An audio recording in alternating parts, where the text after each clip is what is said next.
Hi மக்களே. என்ன பேச எது பேச உங்கள்கிட்ட பேசக்கு நிறைய இருக்குது.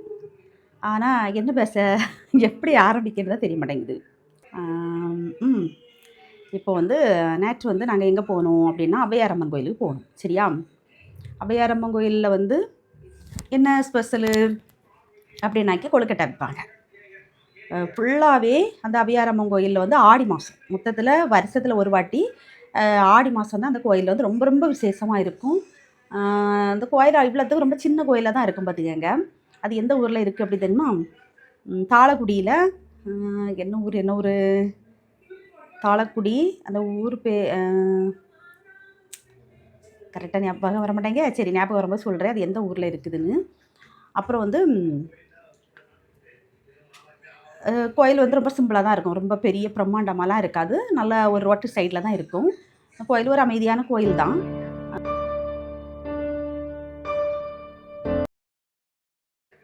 அந்த கோயிலில் விசேஷமே கொழுக்கட்டை, விதவிதமாக கொழுக்கட்டை விற்பாங்க. கூழு காய்க்கிறாங்க, கொழுக்கட்டை விற்கிறாங்க. ஆனால் என்ன தெரியுமா, இதில் ஒரு முக்கியமான விஷயம்.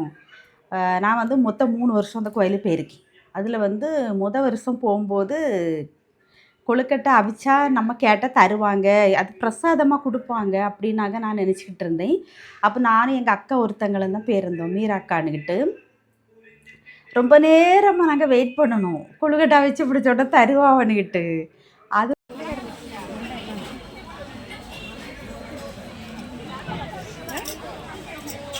உங்களுக்கு கேவல அதை எடுக்கணும்ல. கூட்டம் குறைஞ்சிட்டாக்கா.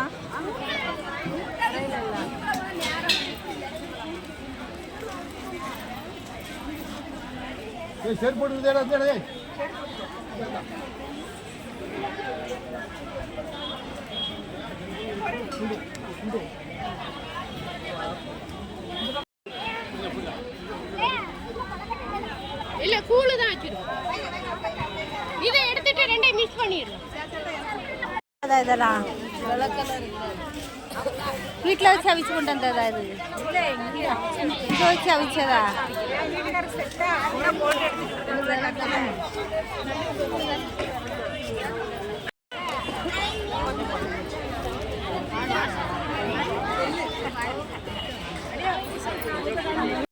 நீ எங்கக்கா?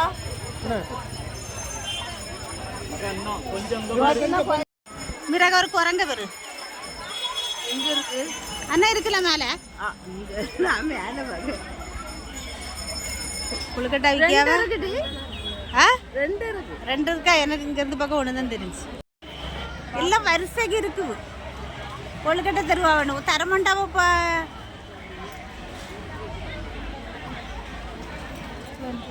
கொதிக்கணும் இல்லாமா கொழுக்கட்டை போடு. அவளா நீ அடுப்புக்குள்ளே போய் விழுந்துடாத ஆத்தா, ஒன்றை தூக்க முடியாது. தண்ணியை கொதிக்கல, கொழுக்கட்டை மாவு போட்டல. ஏக்கா அதை கொஞ்சம் கிண்டி காட்டுங்கக்கா. எல்லாம் எடுத்துட்டீங்களா? இதுக்குள்ளே வச்சிருக்கிறியா? இந்த வாளிக்குள்ளையா? இந்த வாளிக்குள்ளையா வச்சிருக்கிறியா? ஒன்று வச்சிருக்கிறீங்களா? சரி சரி. இப்போ தான் போட போகிறீங்களா?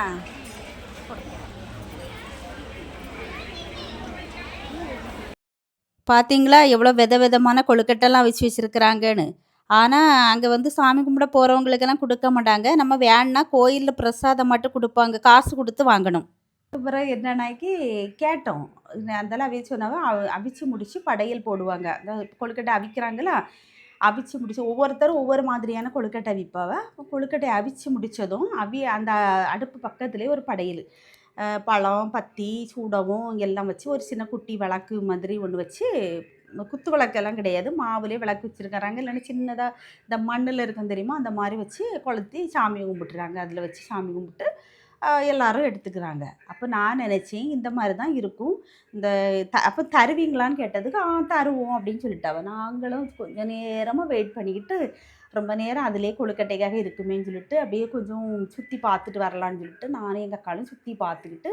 ஆனால் இதில் இந்த கோயிலில் என்ன ஒன்று தெரியுமா, சாப்பாடு அவங்க அங்கே தருவாங்க அன்னதானம்னு நினச்சிக்கிட்டு நம்ம சோறுலாம் கொண்டு போகாமல் இருந்துடக்கூடாது. ஆனால் ஃபஸ்ட்டு வாட்டியே எங்களுக்கு ஒருத்தவங்க சொன்னாங்க சாப்பாடுலாம் வைக்க மாட்டாவன்னு. அதில் நானும் எங்கள் அக்காளும் வீட்டில் சமைச்சு எடுத்துகிட்டு போய் சாப்பிட்டோம். அப்போ யாரோ வந்து இந்த இது மாதிரி அன்னதானம் மாதிரி ஒருத்தங்க விருப்பப்பட்டு வச்சுருக்குறாங்க. அப்போது நினைக்கவும் எல்லா வருஷமும் கிடைக்குமா இருக்கும்னுட்டு போன வருஷம் இதே மாதிரி சோறு கொண்டு போகல வீட்டில் இருந்து. அங்கே போனால் என்ன ஆச்சு அப்படின்னாக்கி சாமியெல்லாம் கும்பிட்டு வெளியில் வரோம், எங்களுக்கு சாப்பாடு இல்லை. இதே மாதிரி தான் ஒருத்தங்க கொடுத்தாங்க அன்னதானம், ஆனால் எங்களுக்கு கிடைக்கல. அதனால் நாங்கள் இந்த வருஷம் என்ன செய்தோம், வீட்டில் இருந்து சோறு செய்து எடுத்துகிட்டு போயிட்டோம். போய் அங்கே என்ன சாமி கும்பிட்டு முடிச்சோன்னு இங்கே இந்த வருஷம் அந்த அன்னதானம் கூட யாருமே போடவே இல்லை. ஒருவேளை இன்னும் 2-3 வாரம் ஞாயிற்றுக்கிழமை வச்சு இன்னும் 2-3 செவ்வாய்க்கிழமை இருக்குல்ல, அதில் ஒரு வேளை யாரும் போடுறாங்களோ என்னதுன்னு தெரில. நாங்கள் வாரமாட்டம் போயிட்டோமா, அப்போது எல்லாருமே சாப்பாடு கொண்டு வந்து அங்கே ஒரு ஆத்தாங்கரை ஆறு ஓடுது பார்த்தீங்க, தண்ணி தண்ணி ஆத்தாங்கரையில். அந்த வீடியோலாம் எடுத்துருக்கேன், இதோட போட்டு விட்றேன் பாருங்கள். இதுதான் அந்த ஆறு. சாப்பிட்டுக்கிட்டு ஒரு சிலர் அந்த பக்கம் படிக்கட்டுலாம் இருக்குது பார்த்தீங்க, அதில் போய் கை கழுவுனாங்க. எல்லாருமே சாப்பாடு எடுத்துகிட்டு வந்திருக்காங்க பார்த்தீங்களா. என்னன்னு தெரியல, இந்த கோயிலில் தான் சாப்பாடு இல்லாமல் நம்ம நிறைய கோயில்களுக்கு போகிறோம், எல்லா கோயிலையுமே மத்தியானம் அன்னதானம்னு வைக்கிறாங்க. இன்னும் இந்த அளவு பெரிய அளவில் இந்த கோயில் வளரலையா என்னன்னு தெரியலை. ஆனால் நிறைய வெளியூர் மக்கள்லாம் வர்றாங்க. அப்புறம் வந்து நாங்களும் இந்த ஆத்தங்கரையில் தான் இருந்து சாப்பிட்டுட்டு அதில் கையெல்லாம் கழுவிட்டு எடுத்துகிட்டு, அது ஒரு நல்ல நிழலுன்னு சொன்னோம் பார்த்தீங்களா, அதனால் இருந்து கொஞ்சம் நேரம் பாடு பேசிக்கிட்டு கதை பேசிட்டு ரிலாக்ஸ் பண்ணிக்கிட்டு அப்படியே போனோம். எங்கள் கீதாக்கா தான் அதில் இருந்தது பார்த்தீங்க, மீராக்காளுக்கு தங்கச்சி. இவங்க அக்கா ஒருத்தங்க வந்திருந்தாங்க, அவங்க ஃப்ரெண்டோட நேரமே கிளம்பிட்டாங்க. எங்கள் கூடாலெல்லாம் வந்தால் ரொம்ப லேட் ஆகிரும் அப்படின்னு சொல்லிட்டு. இதுக்கு பிறகு தான் நாங்கள் வந்து மலை கோயிலுக்கு போகணும். நிறைய தண்ணி அதனால் அதில் தான் எல்லாருமே உட்காந்து அங்கே ஒரு சைடில் நிழல். ஆனால் போன வருஷமும் அதுக்கு முந்தின வருஷமும் வெயிலுனா வெயில், முட்டை வெயில். இந்த வருஷம் அப்படி இல்லை, நல்ல கிளைமேட் வந்து எப்படி இருந்தது தெரியுமா, வெயிலும் இல்லை நிழலும் இல்லை. அந்த மாதிரி அது ஒரு மாதிரி நம்ம ஒரு காலையில் ஒரு 7-8 மணி எந்த மாதிரி இருக்கும் அந்த மாதிரி தான் இருந்தது. வேர்த்து விறுவிறுத்து அந்த மாதிரி எதுவுமே ஆகலை. அப்புறமா ஆத்தங்கரையிலேருந்து சாப்பிட்டுட்டு அப்படியே கையெல்லாம் கழுவிக்கிட்டு அங்கே ஒரு முருகன் கோயில் இருக்குது பார்த்தீங்க மலைக்கு மேலே. அந்த முருகன் கோயிலில் இந்த இடைக்கு வந்து ஃப்ரெண்டில் வந்து வேலை நடக்குது, இன்னொரு பாதையில் கோயிலுக்கு போகிறதுக்கு வழி விட்டுருந்தாங்க. போனோம், அங்கே போய் அங்கேயே நிறைய சாமிகள்லாம் இருக்குது பார்த்தீங்க. அந்த வீடியோலாம் இதோட நான் பின் பண்ணி விட்டுறேன் பாருங்கள், சூப்பராக இருந்துச்சு. அப்புறம் வந்து ஒரு போன வாட்டி போயிருந்தால அதில் ஒரு சாமி இருந்தது. அந்த சாமி பேர் ஏதோ ஒரு அம்மன் சாமி எங்கள் குகைக்குள்ளே இருக்குது. அதனால நானும் எங்கள் அக்காலும் உள்ளே போயிட்டோம். அங்கே ஒருத்தர் இருந்தார், வாங்கம்மா ஒன்றும் இல்லைன்னாரு. நாங்களும் போயிட்டோம். போய் உட்காந்துருந்தோமா, உண்மைக்கு ரொம்ப ரொம்ப ஒரு மனசுக்கு அமைதியான ஒரு இடம் பார்த்துங்க. அதில் எங்கள் அக்காட்ட சொல்லி இங்கனே ஒரு துணியை விரிச்சிட்டு படுத்துடலாம் போல, இங்கேயே உட்காந்துடலாம் போல இருக்குன்னு. அதில் எங்கள் அக்கா சொன்னாவா, அப்படின்னு சொல்லாத, நமக்குன்னு ஒரு ஃபேமிலி இருக்குது, நம்மெல்லாம் வந்து சாமியார் ஆகக்கூடியதெல்லாம் இங்கே கிடையாது, அதனால் நீ அப்படி சொல்லாத அப்படின்னு. அப்படி இருக்கணும்னா நீ இருந்துருவியாக்கும், உனக்கு குழந்தை குட்டி வீட்டுக்காரரெல்லாம் போட்டுக்கிட்டு ஏன் அப்படி சொல்கிற அப்படின்னு. அது ஏதோ ஒரு இதில் சொல்லிட்டேன் உணர்ச்சி வசப்பட்டு. ஆமாம் தானே, நம்ம அப்படியெல்லாம் இருந்துக்கிடுவோமா, அதுக்காக பிறப்பெடுத்திருப்பாங்க. சாமியாராக போகணுங்கிறது அவங்க விதியில் எழுதப்பட்டிருந்தோம், அவங்க மட்டும்தான் அதெல்லாம் போக முடியும். ஏன்னா நம்ம ஒரு வேளை பசி தாங்கிக்கிட மாட்டோம், தண்ணி தாகம் அடக்கிக்கிட மாட்டோம், சொந்த பந்தங்களை பார்க்காம இருந்துக்கிட மாட்டோம், பிள்ளைங்களை கொஞ்சம் நேரம் பார்க்காம இருந்துக்கிட மாட்டோம். இந்த மாதிரி இருக்க அப்படி எல்லா ஆசைகளையும் துறந்து போகிறவங்களால மட்டும்தான் சாமியார் ஆட்டெல்லாம் போக முடியும். நம்மெல்லாம் போக மாட்டோம், போய்கிடவும் மாட்டோம். ஏதோ கோயில் குளத்தில் போய் சாமி கும்பிட்டுட்டு வந்தோமா வீட்டை பார்த்துட்டு இருக்கணும். அந்தால அப்படி சொன்னாங்க. ஆமாக்கா சரிதான் அப்படின்னு சொல்லிட்டு புகையை விட்டு வெளியில் வர சரியாக ஒரு கடியரம் இந்த இடத்துல கடிச்சிட்டு கையை அந்த பாறையில் ஊதிட்டு வந்தேன்ல, கடிச்சு விட்டுட்டு அது 2-3 நாளாக விறுன்னு வந்துச்சு. ஏதோ நம்ம தப்பாட்டு ஏதோ சொன்னது மாதிரி பனிஷ்மெண்ட்டு மாதிரி எனக்கு அது அப்போ நடந்துச்சு. அப்போ தோணுச்சு, சாரி கடவுளேன்னு சொல்லிக்கிட்டு அதில் வந்தேன். அப்புறம் வந்து இப்போ நேற்று வந்து அந்த மாதிரி வெயிலன்னு இல்லை. அப்புறம் வந்து முக்கியமாக நான் ஐஸே குடிக்க மாட்டேன். எங்கள் அக்கா ரொம்ப கம்பல் பண்ணனால நான் விரும்பி குடிக்கக்கூடிய ஐஸ் வந்து குல்பி ஐஸ். அதனால் வேண்டான்னே, சரி நீ ஒன்று பிடிச்ச ஐஸை வாங்கணுன்னு அதில் குல்பி ஐஸ் வாங்கினேன்.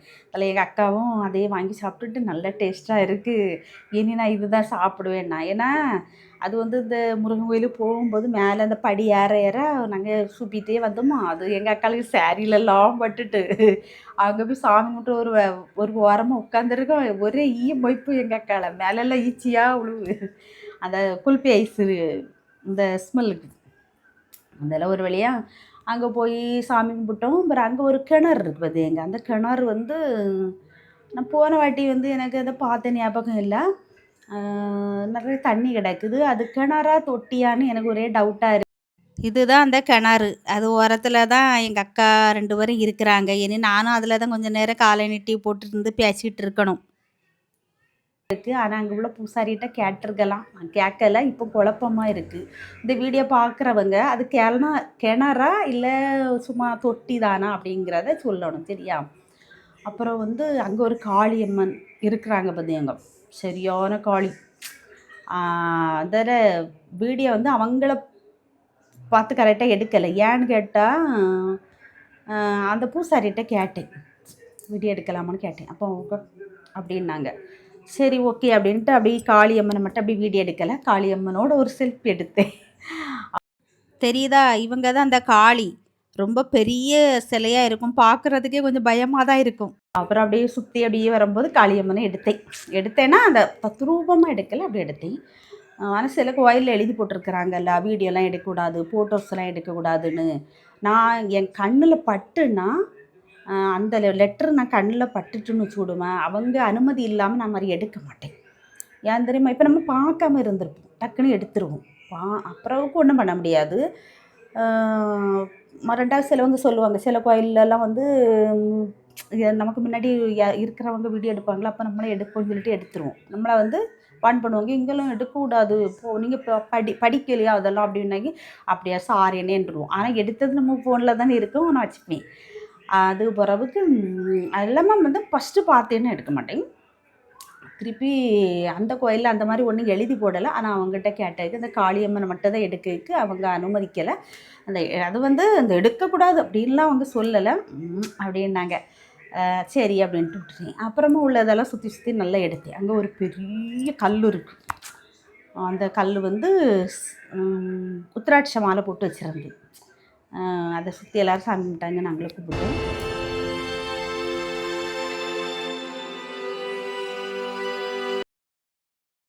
அப்புறம் வந்து அங்கே ஒரு நாகர் சிலை இருக்குது பார்த்திங்க. அந்த மலைக்கு மேலே வந்து ஒரு பெரிய நாகர் சிலை இருக்கும். நல்லா அது தகன்னு என்ன கலர், சாண்டல் கலரில் இருந்து மலைக்கு உச்சியில் இருக்குது. 5 தலையை விரிச்சிட்டு அது பக்கத்தில் ஒரு பாதம், யாரோ நின்று தவம் பண்ணுற மாதிரி ஒரு பாதம் இருந்துச்சு. பாதம் மட்டும்தான் இருந்து, அதுக்கு மஞ்சள் குங்குமம்லாம் போட்டு வச்சுருந்தாங்க. இதுதான் அந்த நாகர் சிலை. பார்க்குறதுக்கு நேரில் பார்க்க சூப்பராக இருக்கும் பார்த்திங்க. பார்த்தீங்களா? பக்கத்தில் 2 பாதம் மஞ்சள் குங்குமம்லாம் வச்சு இது பண்ணுறாங்க. அப்புறம் வந்து இது பக்கத்தில் இருக்கக்கூடிய இந்த சின்ன சாமி வந்து அகத்தியர் பார்த்திங்க. அது பக்கத்தில் இன்னொரு அம்மன் சாமி இருக்குது. இங்கே வேண்டுதலுக்காக மஞ்சள்லாம் கட்டி போட்டிருக்கிறாங்க. ஏதோ வேண்டுதல் வைக்கிறவங்க மஞ்சள் கட்டி போடுவாங்க போலுக்கு. அப்புறம் இந்த சைடு ஃபுல்லாக வந்து சின்ன சின்ன குட்டி குட்டி நாகர் சிலைகள் இருந்துச்சு. அப்புறம் என்ன இருந்து சரி ஒரு வழியாக அங்கேருந்து இறங்கி வந்தோம். முதல்ல எனக்கும் எங்கள் மீராக்காளுக்கும் வரைக்க மனமில்லை. எங்கள் மீராக்காளுக்கு தங்கச்சி ஒருத்தங்க வந்திருந்தாங்க, கீதாக்கான்னு. அவங்களுக்கு வந்து இன்னும் அவங்க ஊர் கோயிலுக்கும் போக வேண்டி இருக்குது அப்படின்னு சொல்லிட்டு தான் சரி போவோம்னு சொன்னாங்க. இல்லாட்டி நாங்கள்லாம் லேஸில் அசையக்கூடிய ஆளே கிடையாது. ஒரு இடத்துக்கு போனோம்னா அப்படியே காலை நீட்டி போட்டு அப்பாடான்னு இருந்துருவோம். பார்த்தீங்களா? சாமி கும்பிட்டுட்டு வந்து எப்படி இருக்குன்னு. அந்த கிணறு தொட்டியான்னு தெரியல, சந்தேகமாக இருக்குன்னு சொன்னோம்ல, அது பக்கத்தில் தான் இருக்கிறோம். எப்படி காலை நீட்டி போட்டுட்டு பப்பரப்பேன்னு இருக்கணும். பக்கத்தில் தான் அந்த நாகர் சிலைகள்லாம் நல்லா தெரியுது பார்த்தீங்களா? ரொம்ப உயரமாட்டு இருக்கும் இந்த கோயில். இந்த கோயிலுக்கு ஔவையாரம்மன் கோயிலுக்கு வரவங்க எல்லாருமே இந்த மலை கோயில் மேலே இருக்க முருகனையும் தரிசிக்காமல் கீழே வரவே மாட்டாங்க. ஓகே, நீங்களும் வந்தால் வாருங்க, சரியா? அந்த இடம் வந்து பார்க்க வேண்டிய ஒரு இடம் தான். ரொம்ப ரொம்ப க்யூட்டாக சூப்பராக அமைதியான ஒரு இடம். உங்களுக்கும் பிடிக்கும் அப்படின்னு நம்புகிறேன். அதெல்லாம் கொஞ்சம் நேரம் இருந்து பேசிட்டு அவங்களுக்காக தான் கிளம்பி வந்தோம். ஆனாலும் நான் எங்கள் வீட்டுக்கு வந்து சேரும்போது 5:30 மணி ஆயிடுச்சு. பயங்கர இதில் ஒரு முக்கியமான ஒரு விஷயம் சொல்லணும்னு நினச்சி மறந்துட்டேன். அதாவது அந்த ஔவையாரம்மன் கோயிலுக்கு நான் 3 வருஷமுமே போயிருக்கேன். 3 வருஷமும் ஸ்பெஷல் பஸ் தான் விட்டுருக்குறாங்க. அந்த ரூட்டுக்கு ஃப்ரீ பஸ்ஸு இந்த செவ்வாய்க்கிழமை மட்டும் கிடையாதா? இல்லை எல்லா நாளுமே கிடையாது. எனக்கு சரியா தெரியல. நம்ம அங்கே வேறு என்ன நாளும் போனது இல்லைல்ல. ஆனா அந்த 3 வருஷமுமே வந்து நான் பைசா பஸ்ஸில தான் போயிருக்கேன். Special bus. எல்லா பஸ்லேயும் ஒரு ஸ்டிக்கரை ஒட்டி ஔவையார் அம்மன் கோயில் அப்படின்னு சொல்லி ஸ்பெஷல் பஸ் ஒட்டிடுறாங்க. அப்போ நமக்கு வேறு அந்த கோயிலுக்கு புறப்பட்டவங்க எல்லாம் அதில் தான் ஏறி போகணும்.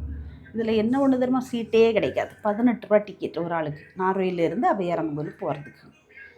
18 டிக்கெட்டுக்கு நின்றுக்கிட்டே போனோம். அது ரொம்ப நேரம்.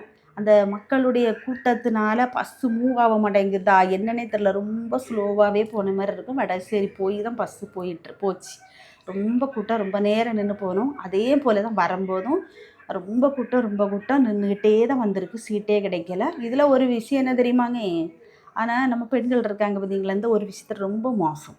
அதாவது பஸ்ஸு வந்துன்னா அந்த டிரைவர் பண்ணது ஒரு தப்பு. கோயில் முன்ன தான் ஸ்டாப்பு. ஆனால் அவங்க வந்து அங்கே தள்ளியே இந்த பக்கம் தள்ளி பஸ்ஸை நிறுத்திட்டாங்க. இதில் ஒரு 10-20 பேர் இருக்கிறாங்க. கோயில் முன்னுக்கு நாங்கள்லாம் நிற்கக்கூடிய லேடிஸ் கூடலாம் நான் நிற்கிறேன். பஸ் அங்கே ஸ்டாப் ஆகிட்டு ஆனோடனே நாங்கள் எல்லோரும் ஓடுறோம். எல்லோரும் ஓடின பிறகு அங்கே நின்றவங்க தானே ஃபஸ்ட்டு ஏறுவாங்க. நம்மளாம் ஏற முடியும். இங்கேருந்து நாங்கள் போகிறோம். அங்கே நின்றவங்கெல்லாம் ஏறி அவங்க கையில் வச்சுருந்த பையெல்லாம் வச்சுட்டு ஒரு சீட்டுக்கு ஒருத்தங்க இருக்கிறாங்க. ஒவ்வொரு பையும் வச்சுட்டு கேட்டால் இன்னும் வருவாங்கன்னு. ஓகே, இந்த இதெல்லாம் ஆள் யாரில்லை. நான் நிற்க இடத்துல ஒரு பொம்பளை வந்து ஒரு பை வச்சுருக்கு. அப்போ எடுங்க ஆள் யாரில்ல, அது அங்கே தள்ளி நிற்கிறாங்க ஏறுவாங்க அப்படின்னு. கடைசியில் பார்த்தா எனக்கு சீட்டே கிடைக்கல. அது பிறகு அந்த கோயில் முன்ன நின்ன லேடிஸில் ஒருத்தங்க ஏறி அவங்களுக்கு வந்து இருந்தாங்க. சரி, சேர்ந்து வந்திருப்பாங்க. அதனால் அவங்க இடம் பிடிச்சவங்க கொஞ்சம் மனசு கஷ்டமாக தான் இருந்து. நம்ம போகும்போதும் நின்றுட்டே போயிருக்கு, வரும்போதும் நின்றுட்டே வந்திருக்கு அப்படின்ட்டு. சரி, என்ன செய்யுது, எல்லோரும் அவரவர் சொந்தக்காரர்களுக்கு தானே இடம் பிடிச்சி கொடுப்பாவ. சரி, போயிட்டு வந்தோமா. அடுத்த நார்வேலேருந்து எங்கள் வீட்டுக்கு வரும்போதாவது பஸ்ஸு நல்ல சௌரியமாக இருந்து வரலான்னு பார்த்தா அதுக்கு வழி இல்லை. ஏன்னா எல்லா பிள்ளைகளுக்கும் ஸ்கூல் காலேஜ் எல்லாம் விட்ட உடனே பயங்கர க்ரௌடு. பஸ்ஸு ஃபுல்லாக. இனி நம்ம சீட்டுக்காண்டி அங்கேயே நின்னோம்னா பஸ் ஸ்டாண்ட்லேயே தான் நிற்கணும்னு சொல்லிட்டு ஒரு வழியாக பஸ்ஸை பிடிச்சி வீடு வந்து சேர்ந்தோம். நேற்று 5:30 ஆகிட்டு வீட்டுக்கு வர்றதுக்கு. வீட்டில் இருந்து ஒரு 10 மணிக்கெல்லாம் கோயிலுக்கு நின்றுக்கிட்டு கிளம்புனோம். எல்லாமே இந்த பஸ்ஸு தான் கொஞ்சம் தாமதம் வந்ததுனால ஒரு இது. பஸ் ஸ்டாண்டுக்குள்ளே பஸ்ஸே இல்லை. அரை மணி நேரத்துக்கு மேலே பஸ் ஸ்டாண்டில் பஸ்ஸுன்றது. திருப்பி நம்ம பஸ்ஸில் ஏறி வர நம்ம பின்னாடியே அடுத்த பஸ்ஸும் வருது. அது ஏன்னு தான் தெரிய மாட்டேங்குது. இதை கொஞ்சம் இந்த போக்குவரத்து துறை தான் கொஞ்சம் கவனிக்கணும்.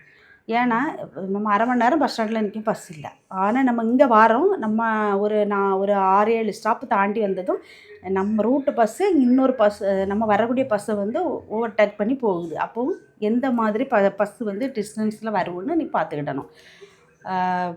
காவலுக்கு நிற்கவங்க நின்றுக்கிட்டே இருங்க. நாங்கள் வந்து ஒருத்தருக்கு பின்னாடி ஒருத்தராக ஓடிடுவோம் அப்படின்னு சொல்லிட்டு இந்த பஸ்ஸு கொஞ்சம் ஒழுங்கு இல்லாமல் இப்போ போய்கிட்டு இருக்குது கொஞ்ச நாளாட்டி. அதுலேயும் இந்த ப்ரீ பஸ்ஸுன்னு ஆன பிறகு தான் இந்த மாதிரி பிரச்சனைகள் அதிகமாக இருக்குது. எல்லா பஸ்லேயும் டிக்கெட்டு அப்படிங்கும்போது இந்த அளவுக்கு பிரச்சனையெல்லாம் இல்லை. அது ஏதோ ஒரு இது தில்லுமுல்லு பண்ணுறாங்க. நமக்கு வந்து கரெக்டாக சொல்ல தெரியலை. எது நம்ம பேச தரதெல்லாம் ஒரு ஆதாரம் வேணும். அப்படி தானே? நம்ம வந்து அவங்களெல்லாம் யார் என்ன பண்ணிக்கிட்டு இருக்காங்கன்னு நம்ம படம் பிடிச்சிட்டு தெரியலை. அது நம்ம கண் எதிரே ஒருத்தங்க பின்னாடி ஒருத்தர் போகும்போது வந்து இதெல்லாம் கொஞ்சம் ஒழுங்கு இல்லை அப்படிங்கிறது மட்டும் தெரியுது. அப்புறம் வந்து இப்படி நல்லபடியாக ஔவையார் கோயிலுக்கு நேற்று போயிட்டு வந்தாச்சு. இன்னும் 3 செவ்வாய்க்கிழமை இருக்குது ஆடி மாதத்தில். ஒவ்வொரு கோயிலாக போகணும். ஆனால் எந்த கோயிலுன்னு முன்னக்கூட்டி சொல்ல முடியாது. ஏன்னா நம்ம கூடால வாரவங்களும் ஒரு ரெடியாகி வரணும்ல, எந்த கோயிலில் எப்போ நல்ல விசேஷம் இந்த ஆடி மாதத்தில் அப்படின்னுட்டு பார்த்துட்டு ஒவ்வொரு கோயிலாக போகணும். ஓகே, இன்றைக்கி நம்ம பார்க்க போகிறது ஔவையார் அம்மன் கோயில் தான். ஓகேவா? இந்த வீடியோவில் நீங்கள் ஃபுல்லாக பார்க்க போகிறது ஔவையார் அம்மன் கோயில் சுற்றி இருக்க இடங்களை தான் பார்க்குறீங்க. பிடிச்சவங்களாம் லைக் பண்ணுங்கள். நம்ம சேனலை புதுசாக பார்க்குறவங்க சப்ஸ்கிரைப் பண்ணிவிட்டு பாருங்கள். ஓகேவா? பாய்.